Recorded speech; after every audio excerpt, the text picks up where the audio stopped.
नमस्कार, स्वागत है आप सभी का इंडिया न्यूज में। मैं हूं आपके साथ श्रावणी पटनायक। बुलेटिन की शुरुआत करेंगे बड़ी खबर के साथ। बड़ी जानकारी, पंचायत चुनाव पर सुप्रीम कोर्ट का बड़ा फैसला। बिना ओबीसी आरक्षण के होंगे चुनाव। बड़ी जानकारी, इसी को 2 हफ्ते में अधिसूचना जारी करने को कहा। 5 साल में चुनाव कराना सरकार की जिम्मेदारी। पंचायत चुनाव पर सुप्रीम कोर्ट का बड़ा फैसला।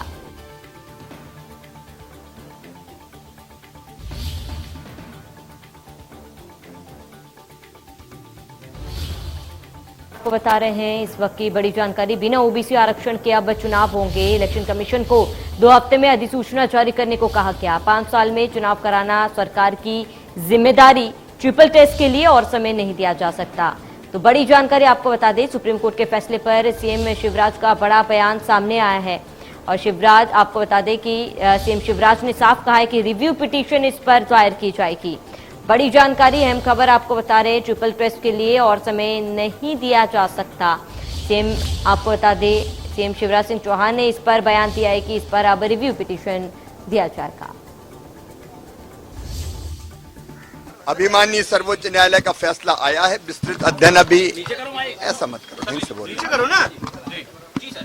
अभी माननीय सर्वोच्च न्यायालय का फैसला आया है, विस्तृत अध्ययन हमने अभी नहीं किया है, लेकिन ओबीसी आरक्षण के साथ ही पंचायत के चुनाव हो, इसके लिए रिव्यू पिटीशन हम दायर करेंगे और पुनः आग्रह करेंगे कि स्थानीय चुनाव, स्थानीय निकायों के चुनाव ओबीसी के आरक्षण के साथ हो। जैसी की संभावना थी, मध्य प्रदेश की भारतीय जनता पार्टी पिछड़े वर्ग के साथ धोखा करने का षड्यंत्र कर रही थी और वो षड्यंत्र में सफल हो गई। उसके द्वारा जिस तरह माननीय उच्चतम न्यायालय में गलत जानकारियां प्रस्तुत की गई हैं, पिछड़े वर्ग का गलत आबादी का बायोडाटा प्रस्तुत किया गया है, आरक्षण की मांग ज्यादा की गई है, इन सब बातों से लग रहा था कहीं न कहीं ये फिर एक बार पिछड़े वर्ग को छलावा करने का कार्य कर रहे हैं। और जिसकी पुष्टि इस बात से होती है कि भारतीय जनता पार्टी की ओर से माननीय उच्च न्यायालय में उनके नियुक्त वकील के द्वारा भी कहा गया था कि माननीय उच्चतम न्यायालय से महाराष्ट्र जैसा ही निर्णय होगा। इससे साफ लग रहा है कि योजनाबद्ध तरीके से प्री प्लान से कराने वाला कार्य किया गया है। माननीय उच्चतम न्यायालय के सामने कोई विकल्प नहीं था। जब आपने दस्तावेजी पूरे नहीं दिए हैं, ट्रिपल टी टेस्ट का जो है, ट्रिपल टी के टेस्ट का जानकारी नहीं प्रस्तुत किया, तो माननीय उच्च न्यायालय के पास विकल्प ही नहीं था। इसलिए उनके द्वारा निर्णय दिया गया है उस पर तो कोई प्रतिक्रिया व्यक्त नहीं करता हूँ, लेकिन भारतीय जनता पार्टी के द्वारा पिछड़े वर्ग के साथ धोखा किया जा रहा है और जो धोखा करने का प्रयास किया गया है, निश्चित रूप से बहुत ही निंदनीय है। जितनी निंदा की जाए वो कम है। भारतीय जनता पार्टी को इस बात के लिए खामियाजा भुगतना पड़ेगा। आने वाले समय में आप देखेंगे मध्य प्रदेश के अंदर जो पिछड़े वर्ग की 56% आबादी है, भारतीय जनता पार्टी के खिलाफ खड़ी हो जाएगी और निश्चित भारतीय जनता पार्टी को इस बात का खामियाजा भुगतना पड़ेगा और सरकार उनको आने वाले समय में इस बात की एहसास होगा कि उनके द्वारा धोखा किया गया वो गलत किया गया था। ज्यादा जानकारी के लिए संवाददाता कुलभूषण सक्सेना हमारे साथ भोपाल से लाइव जुड़े हुए हैं। कुलभूषण, आपका रुख करूंगी क्योंकि सुप्रीम कोर्ट का आखिरकार फैसला आ गया है। बिना ओबीसी आरक्षण के ही चुनाव करने को कहा गया। ऐसे में फिलहाल इस पूरे मामले पर पूरा अपडेट दें। देखिए, अब से कुछ ही देर पहले सुप्रीम कोर्ट का एक बड़ा फैसला ओबीसी आरक्षण को लेकर आया है, क्योंकि सरकार ने मध्य प्रदेश से आयोग की जो रिपोर्ट सबमिट करी थी सुप्रीम कोर्ट में, उसके आधार पर मध्य प्रदेश में 48% ओबीसी वर्ग बिलोंग करता है। सबसे अधिक बालाघाट में ओबीसी वर्ग बिलोंग करता है। ऐसी स्थिति में सुप्रीम कोर्ट ने आज जो बड़ा फैसला सुनाया कि 15 दिन के अंदर जो है यहाँ पे चुनाव की अधिसूचना सरकार को जारी करनी पड़ेगी पंचायत चुनाव को लेके।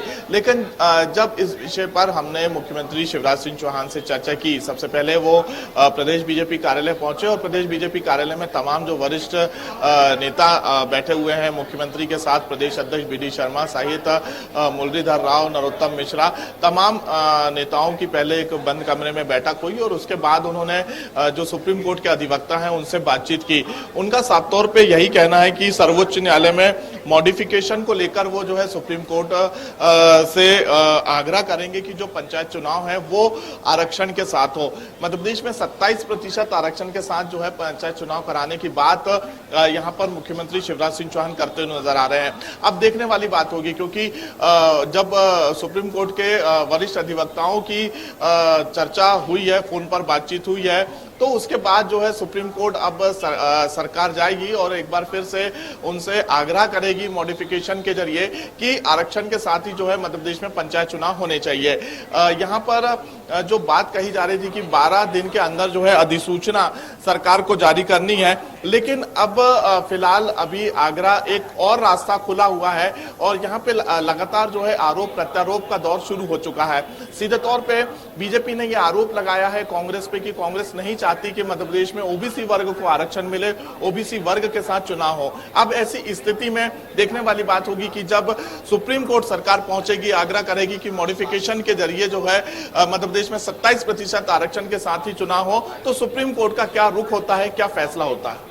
बिल्कुल कुलभूषण बने रहे हमारे साथ, जानकारी के लिए लौटेंगे। वहीं इसी बीच सीएम शिवराज सिंह चौहान ने इस पूरे मामले पर क्या कुछ कहा, आपको सुनाते हैं। पंचायत के चुनाव के संदर्भ में माननीय सर्वोच्च न्यायालय का भी अंतरिम आदेश आया है और इसलिए हम पंचायत का चुनाव हम चाहते हैं, लेकिन ओबीसी आरक्षण के साथ हमने ट्रिपल टेस्ट की मर्यादाओं का पालन करते हुए ओबीसी आरक्षण के साथ चुनाव हो, ये बात की थी। अब पुनः माननीय सर्वोच्च न्यायालय में हम मॉडिफिकेशन के लिए जाएंगे और आग्रह करेंगे पंचायत के चुनाव जरूर हो, लेकिन ओबीसी आरक्षण के साथ। विस्तृत तो लगातार संवाददाता कुलभूषण हमारे साथ जुड़े हुए हैं। कुलभूषण, क्योंकि सीएम शिवराज को सुना हमने, उन्होंने कहा है कि फिर एक बार इस पूरे फैसले पर वे रिव्यू पिटीशन दायर करेंगे। क्या लगता है रिव्यू पिटीशन के बाद इस फैसले पर कोई बदलाव होगा? देखिए, मैंने आपको इसके पहले भी बताया कि अब ये रिव्यू पिटीशन वाली बात नहीं है, मॉडिफिकेशन वाली बात है, क्योंकि ये सुप्रीम कोर्ट का अंतरिम फैसला है। और एक बार फिर से जो है सरकार की तरफ से जो वरिष्ठ अधिवक्ता है वो सुप्रीम कोर्ट पहुंचेंगे, वहां पे सुप्रीम कोर्ट से आग्रह करेंगे कि मध्य प्रदेश में जो चुनाव हो वो ओबीसी आरक्षण के साथ हो, 27% आरक्षण जो है पंचायत चुनाव में दिया जाए। एक और रास्ता भी सरकार के सामने खुला हुआ है, लेकिन सीधे तौर पर यह आरोप और प्रत्यारोप का जो सिलसिला है, जो दौर है, वो शुरू हो चुका है। यहाँ पे बीजेपी के जो नेता हैं वो कांग्रेस पे ये आरोप लगाते हुए नजर आ रहे हैं कि कांग्रेस नहीं चाहती ओबीसी वर्ग को आरक्षण मिले। अब ऐसी स्थिति में जब सुप्रीम कोर्ट का एक बड़ा फैसला आता है, ट्रिपल टेस्ट की बात कही जाती है, तो ट्रिपल टेस्ट के बाद सुप्रीम कोर्ट ने ये कहा है, क्योंकि सरकार की तरफ से जिन वकीलों ने पक्ष रखा था, तो सुप्रीम कोर्ट ने यह फैसला सुनाया कि हम ट्रिपल टेस्ट के लिए और समय आपको नहीं दे सकते। पहले सरकार ने समय देने की बात कही गई थी और इसके पहले भी 2 बार जो है सुप्रीम कोर्ट ने यहां पर ट्रिपल टेस्ट कराने की बात कही गई थी। लेकिन कुछ दिन पहले ही जो है सरकार ने मध्य प्रदेश में जो सर्वे कराया गया था ओबीसी वर्ग का, उसकी रिपोर्ट सबमिट करी। अब ऐसी स्थिति में एक बार फिर से ट्रिपल टेस्ट कराने की यहां पे बात कही गई थी, तो सुप्रीम कोर्ट ने साफ इनकार कर दिया और उन्होंने यही कहा कि अब हम इस विषय में और समय नहीं दे सकते। और महाराष्ट्र की तर्ज पर जो है मध्य प्रदेश का फैसला सुप्रीम कोर्ट ने सुनाया है। 12 दिन के अंदर जो है अधिसूचना जारी करने की बात कही है। लेकिन अब सरकार इस विषय पर चर्चा कर रही है, विचार विमर्श कर रही है, बड़े नेताओं से चर्चा की जा रही है, वरिष्ठ अधिवक्ताओं से जो है चर्चा की जा रही है और उसके बाद देखने वाली बात होगी कि कब मॉडिफिकेशन के जरिए सरकार सुप्रीम कोर्ट दोबारा पहुंचेगी और यहाँ पे सुप्रीम कोर्ट से आग्रह करेगी कि पंचायत चुनाव जो मध्य प्रदेश में होने हैं वो 27% आरक्षण के साथ हो। बिल्कुल कुलभूषण, क्योंकि जब से ओबीसी आरक्षण का मुद्दा उठा है और ऐसे में सियासत जो है वो हमेशा इस मुद्दे पर गरमाई हुई है और ऐसे में कई आरोप विपक्ष द्वारा सरकार पर लगाए गए थे। शुरुआत से ही कांग्रेस द्वारा ये आरोप लगाया जा रहा है कि कहीं ना कहीं ओबीसी आरक्षण को हटाने के लिए बीजेपी षड्यंत्र रच रही है और इसके साथ ही कहीं ना कहीं कांग्रेस नेताओं का ये भी कहना था कि कुछ इसी तरीके का फैसला जो है वो सामने आएगा। देखिए, पिछड़ा वर्ग आयोग के जो अध्यक्ष हैं कांग्रेस के जेपी धनोपिया, उन्होंने साफ तौर पे यही कहा कि बीजेपी नहीं चाहती है कि आरक्षण के साथ चुनाव हो और दोबारा जो है सुप्रीम कोर्ट जाने की बात कहती हुई नजर आ रही है। लेकिन जब आयोग ने सरकार को जो रिपोर्ट मध्य प्रदेश में ओबीसी वर्ग की सबमिट की थी कि मध्य प्रदेश में कितने ओबीसी वर्ग के लोग बिलोंग करते हैं, तो उसमें यह बात कही गई थी कि 48% मध्य प्रदेश में ओबीसी वर्ग बिलोंग करता है। इसके साथ ही पंचायत चुनाव में 35% आरक्षण की बात कही गई थी कि पंचायत चुनाव और नगरीय निकाय चुनाव में 35% जो है आरक्षण दिया जाए। इसके साथ ही नगर निगम चुनाव में 27% आरक्षण देने की बात कही गई थी। फिर सरकार को जो रिपोर्ट सबमिट की गई वकीलों के माध्यम से, ये रिपोर्ट सुप्रीम कोर्ट में पेश की गई। उसके बाद यहां पर जब सुप्रीम कोर्ट ने यह पूरा फैसला सुरक्षित रखा और कहा कि हम 10 मई को फैसला सुनाएंगे।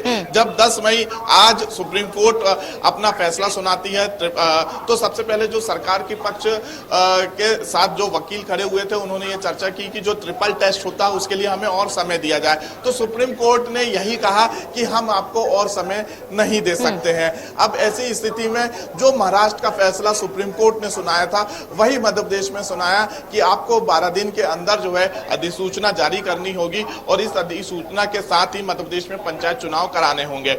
उसके बाद आनंद फानंद में मुख्यमंत्री शिवराज सिंह चौहान प्रदेश बीजेपी कार्यालय पहुंचते हैं।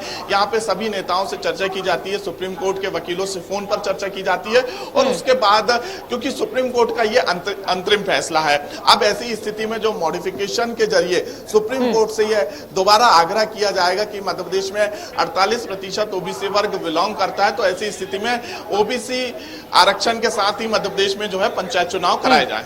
बिल्कुल कुलभूषण, क्योंकि देखिए बीजेपी की तरफ से तमाम कोशिशें की गई थी, सरकार की तरफ से कोशिशें की गई थी कि ओबीसी आरक्षण को मंजूरी मिल जाए। हालांकि सुप्रीम कोर्ट का ये फैसला कहीं ना कहीं सरकार के लिए एक बड़ा झटका है। क्या लगता है इस फैसले के बाद बीजेपी को कोई नुकसान उठाना पड़ेगा? अभी फिलहाल मैंने आपको दोहराया कि अभी इस विषय में विचार किया जाएगा, वरिष्ठ अधिवक्ताओं से चर्चा की जाएगी। आयोग की जो रिपोर्ट सबमिट की गई थी सरकार को और सरकार की तरफ से सुप्रीम कोर्ट में जो सबमिट की गई थी उस रिपोर्ट को दोबारा जो है पढ़ा जाएगा, उस पर विचार विमर्श किया जाएगा, सभी से राय ली जाएगी, राय मशवरा किया जाएगा और उसके बाद जो है एक बार फिर से सुप्रीम कोर्ट से आग्रह किया जाएगा। तो अभी फिलहाल ये कहना जल्दबाजी होगी, लेकिन देखने वाली बात होगी कि सुप्रीम कोर्ट का जब सरकार सुप्रीम कोर्ट दोबारा पहुंचती है तो फिर क्या उसके बाद फैसला सुनाती है।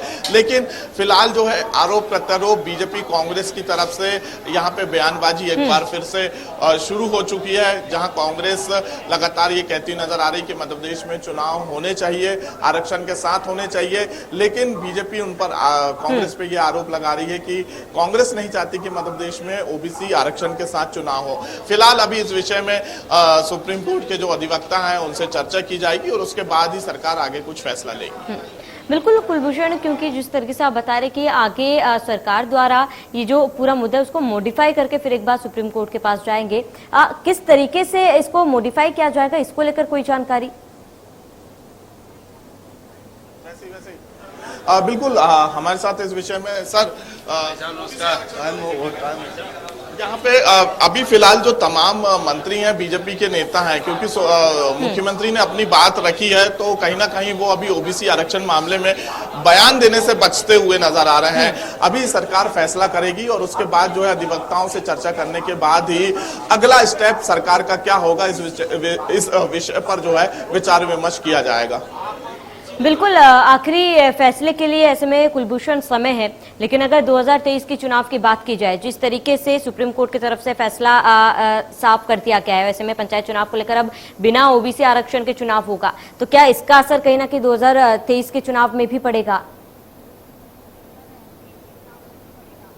देखिए अभी 2023 के विधानसभा चुनाव की हम बात नहीं कर सकते क्योंकि अभी फिलहाल पंचायत चुनाव की बात हो रही है और मैंने आपको जिस प्रकार से बताया कि अभी फिलहाल जो है अधिवक्ताओं से चर्चा की जाएगी, आयोग से जो है आयोग की बैठक बुलाई जाएगी और उसके बाद जो है मॉडिफिकेशन के द्वारा सुप्रीम कोर्ट दोबारा सरकार पहुंचेगी। लेकिन अभी फिलहाल ये सब कहना जल्दबाजी होगी। अभी सरकार सुप्रीम कोर्ट में एक बार फिर से जब पहुंचेगी तो वो अपना क्या पक्ष रखती है। मध्य प्रदेश में बार बार यही बात कही जा रही है मुख्यमंत्री की तरफ से कि हम ओबीसी आरक्षण के साथ ही मध्य प्रदेश में पंचायत के चुनाव कराएंगे, लेकिन अभी फिलहाल जो है वरिष्ठ अधिवक्ताओं से एक बार चर्चा होगी और उसके बाद दोबारा जो है सुप्रीम कोर्ट से आग्रह की जाएगी कि मध्य प्रदेश में आरक्षण के साथ चुनाव हो। मध्य प्रदेश छत्तीसगढ़ की हर खबर सीधे आपके मोबाइल फोन पर। अभी सब्सक्राइब करें हमारा चैनल और पाएं पल पल की खबर।